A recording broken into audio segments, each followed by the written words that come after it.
আজকে আমি আপনাদের হেলদি একটি স্ট্রিট ফুড রেসিপি দেখাবো, যেটা খেতে দারুণ মুখরোচক। আর যাতে আপনাদের কোনো রকম অসুবিধা না হয়, সেজন্য সম্পূর্ণ রেসিপিটা খুব ভালোভাবে দেখানোর চেষ্টা করেছি। আসসালামু আলাইকুম প্রিয় দর্শক, দেখছেন টেস্টি বাইট চ্যানেল। আমাদের আজকের রেসিপি আলু টিক্কা চাট।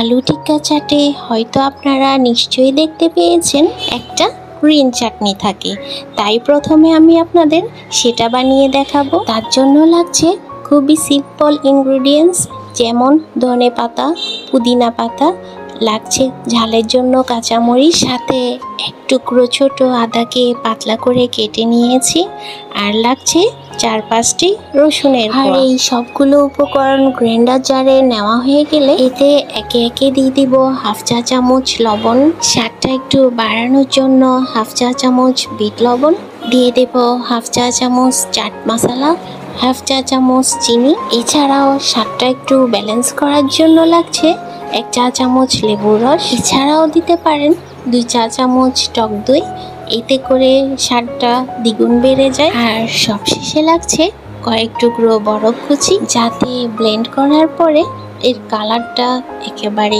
পারফেক্টলি আসে। এবার খুব সামান্য পানি দিয়ে ব্লেন্ড করে নিলেই আমাদের গ্রিন চাটনি পারফেক্টলি রেডি। এবার এই গ্রিন চাটনিকে আমি ফ্রিজে রেখে দেব সেট হওয়ার জন্য।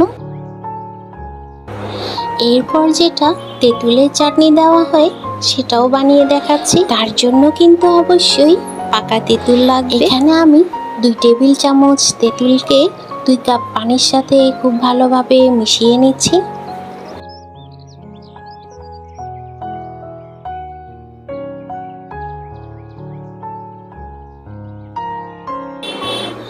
এরপর একটি ফ্রাই প্যানে 200 গ্রাম চিনি নিয়ে সেটাকে একটু ক্যারামেল করে নিতে হবে, যাতে একেবারে দোকানের মতো স্বাদটা পাওয়া যায়।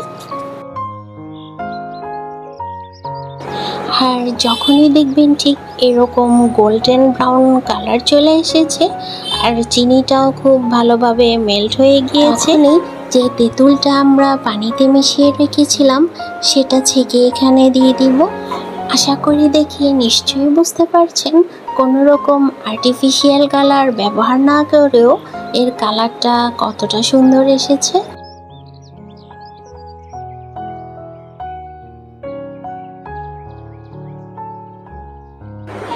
তেঁতুলের পানিটা খুব ভালোভাবে মেশানো হয়ে গেলে একে একে এবার এতে দিয়ে দিতে হবে 1 চা চামচ রেগুলার নুন, 1 চা চামচ শুকনো মরিচ গুঁড়ো, 1 চা চামচ চাট মশলা, হাফ চা চামচ বিট লবণ। বাস, এখানে আর কিছুই লাগছে না। এবার সব কিছুকে খুব ভালোভাবে মেশানো হয়ে গেলে 3 থেকে 4 মিনিট জাল করে নিলেই দেখবেন অনেকখানি ঘন হয়ে এসেছে। তখনই কিন্তু এটাকে নামিয়ে নিতে হবে। আশা করি দেখে নিশ্চয়ই বুঝতে পারছেন এভাবে তেঁতুলের চাটনি বানানো কতটা সোজা। আর এই চাটনিটা বাড়িতে বানানো থাকলে কিন্তু যে কোনো চাটেই আপনারা ইজিলি ব্যবহার করতে পারবেন। এবার আমি আপনাদের খুব তাড়াতাড়ি একটি ভাজা মশলা বানিয়ে দেখাবো, যেটা আলু চাটের উপর দিয়ে দিলে এই টেস্টটা দ্বিগুণ হয়ে যায়। তার জন্য একটি ফ্রাই প্যানে হাফ চা চামচ গোটা ধনে, হাফ চা চামচ জিরে, হাফ চা চামচ সাথে টেস্টটা আর কালারটা ভালো আসার জন্য কয়েকটি শুকনো মরিচ আর সামান্য লবণ দিয়ে খুব ভালোভাবে ভেজে ব্লেন্ড করে গুঁড়ো করে নিব। যে কোনো চাটের উপর এটা উপর থেকে ছড়িয়ে দিলে গন্ধটা বেশ ভালো আসে। এবার চাটের সাথে যেই টক দইটা দেয় সেটা বানিয়ে নিচ্ছি।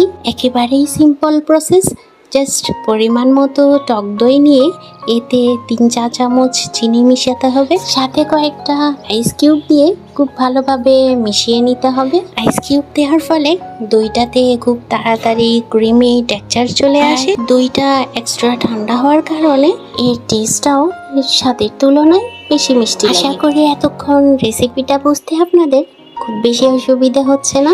এতক্ষণ আমি আপনাদের যে চাটনি বা মশলাটা দেখিয়েছি, চাইলে আপনারা আগে থেকেই বানিয়ে রেখে দিতে পারেন। আর যখনই কোনো চাট খেতে ইচ্ছে করবে তখনই তার সাথে মিশিয়ে বানিয়ে নিতে পারেন।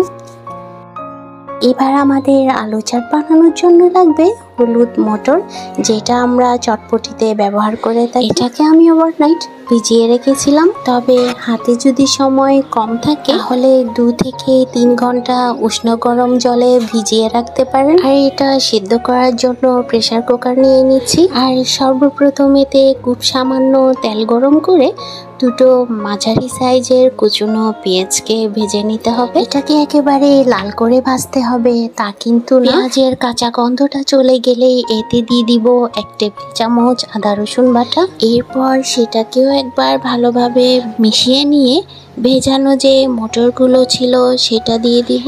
এটা বানাতে কিন্তু একদমই সময় লাগে না, শুধু মটরটা ভালোভাবে ভেজানো থাকলেই হবে। আচ্ছা, এবার ঝালের জন্য দিয়ে দিতে হবে 1 চা চামচ মরিচ গুঁড়ো, রঙের জন্য দিয়ে দিব 1/2 চা চামচ হলুদ গুঁড়ো, স্বাদ মতো লবণ, আর সাথে একটু যে গুঁড়ো মশলাটা বানিয়ে রেখেছিলাম সেটা। ব্যাস, এখানে আমাদের আর কিছুই লাগছে না। কিছু ভালোভাবে মিশিয়ে নিয়ে দিয়ে দিন পরিমাণ মতো পানি। পানিটা আমাদের এখানে একটু বুঝিয়ে দিতে হবে যাতে মটরটা খুব বেশি পাতলা হয়ে না যায়। এবার প্রেসার কুকারের ঢাকনাটা দিয়ে মিডিয়াম আঁচে 3টা সিটি দিয়ে নিলেই দেখবেন মটরটা পারফেক্টলি কুক হয়ে গিয়েছে। 3টা সিটি দেওয়ার পর দেখতেই পাচ্ছেন মটরগুলো ঠিক কতটা সুন্দরভাবে বয়েল হয়েছে।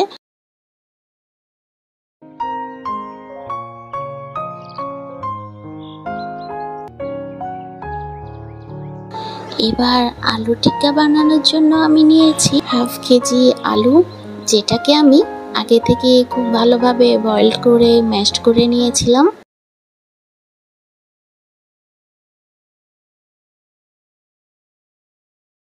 এবার একটা প্যান গরম করে তাতে সামান্য তেল দিয়ে দিব 1/2 চা চামচ জিরে। এবারটা একটু ছেড়ে আসলেই এতে আরও দিয়ে দিব ঝালের জন্য কাঁচামরিচ আর একটু কুচনো পেঁয়াজ। সবকিছু আপনারা চাইলে কাঁচাও দিতে পারেন, তবে এইভাবে ভেজে নিলে এই টেস্টটা চমৎকার। আর ভাজার সময় অতি অবশ্যই সামান্য লবণ দিতে ভুলবেন না। এটাকে যে আপনাদের খুব বেশি ভাজতে হবে তা কিন্তু না।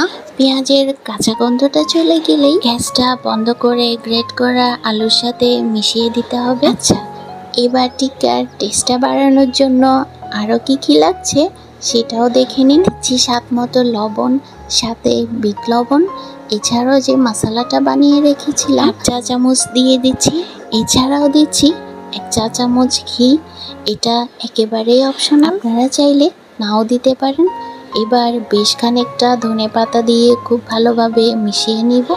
যদি দেখেন আলুর মধ্যে এখনো ময়েশ্চার আছে তাহলে বাইন্ডিংয়ের জন্য 2 চা চামচ কর্নফ্লাওয়ারও ব্যবহার করতে পারেন। টিক্কাগুলোর শেপ দেওয়াও কিন্তু একেবারেই ইজি। হাতের তালুতে রেখে সামান্য প্রেস করে করে ইজিলি বানিয়ে নেওয়া যায়।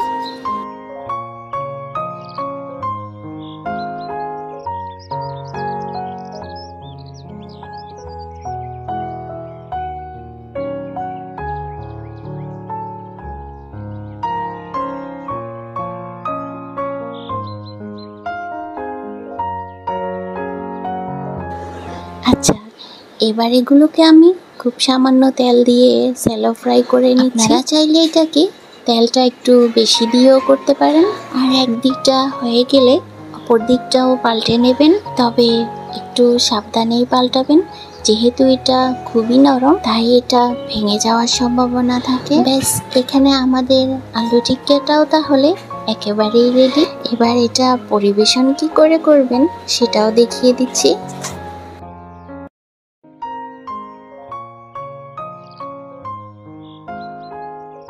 প্রথমে যে ডালটা রান্না করে রেখেছিলাম সেটা দিয়ে তার উপরে টিক্কাগুলো সাজিয়ে নেব। এবার একে একে দই, গ্রিন চাটনি, তেঁতুলের চাটনি দিয়ে খুব সামান্য পেঁয়াজ কুচি, কাঁচামরিচ ও ধনেপাতা দিয়ে দিব। এছাড়াও সামান্য বিট লবণ আর যে চাট মশলাটা বানিয়ে রেখেছিলাম উপর থেকে তা ছড়িয়ে দিতে কিন্তু ভুলবেন না। সবশেষে ঝুরি ভাজা ও গার্নিশিংয়ের জন্য খুব ছোট করে কাটা টমেটো কিউব দিয়ে ফিনিশ করে নেবেন। কি দেখে লাগছে তো একেবারে দোকানের মতো। এমন মজাদার চাট সামনে পেলে লোভ সামলানো কিন্তু খুবই মুশকিল। আশা করি আজকে সম্পূর্ণ রেসিপিটা আপনাদের খুবই ভালো লেগেছে। আর ভালো লাগলে অবশ্যই ট্রাই করতে ভুলবেন না, আর শেয়ার করুন ফ্রেন্ডস অ্যান্ড ফ্যামিলির সাথে। আবার দেখা হচ্ছে নতুন কোনো রেসিপিতে। ততদিন পর্যন্ত ভালো থাকুন, সুস্থ থাকুন।